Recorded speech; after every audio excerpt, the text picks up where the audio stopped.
네, 오늘 사건 사고입니다. 2016년 분당 차병원에서 발생한 신생아 사망 사고와 관련해 사고를 은폐한 혐의로 구속된 의사 2명이 검찰에 넘겨졌습니다. 서울지방경찰청 광역수사대는 의료법 위반, 증거인멸 등의 혐의를 받는 분당 차병원 산부인과 주치의 문모 씨와 소아청소년과 이모 씨를 어제 검찰의 기소 의견으로 송치했습니다.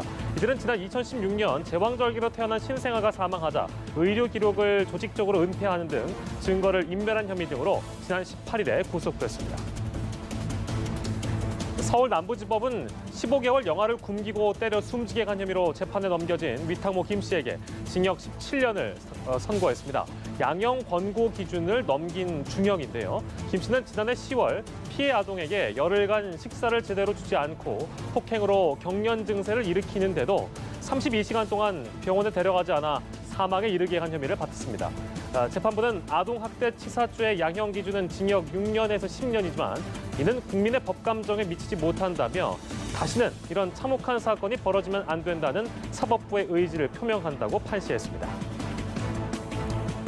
네, 서울 암사역 흉기 난동 사건으로 재판에 넘겨진 20살 한모 씨가 집행유예를 선고받았습니다. 서울 동부지법은 보복상해 등의 혐의로 구속 기소된 한 씨에게 아직 어리고 반성하는 모습을 참작했다며 사회에 복귀하면 이런 일이 없도록 주의하라고 당부하고 징역 2년에 집행유예 4년을 선고했습니다.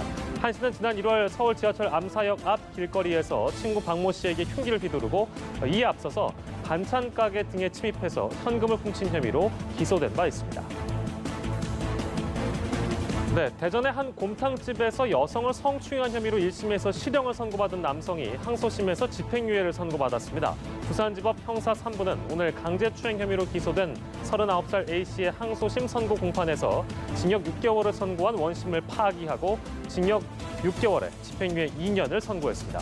A씨는 지난 2017년 11월 26일 모임을 위해 찾은 대전의 한 곰탕집에서 일행을 배웅하던 중 옆을 지나치던 여성을 성추행한 혐의로 재판에 넘겨져 검찰 구형인 벌금 300만 원보다 무거운 징역형을 선고받았습니다. 지금까지 오늘의 사건 사고였습니다.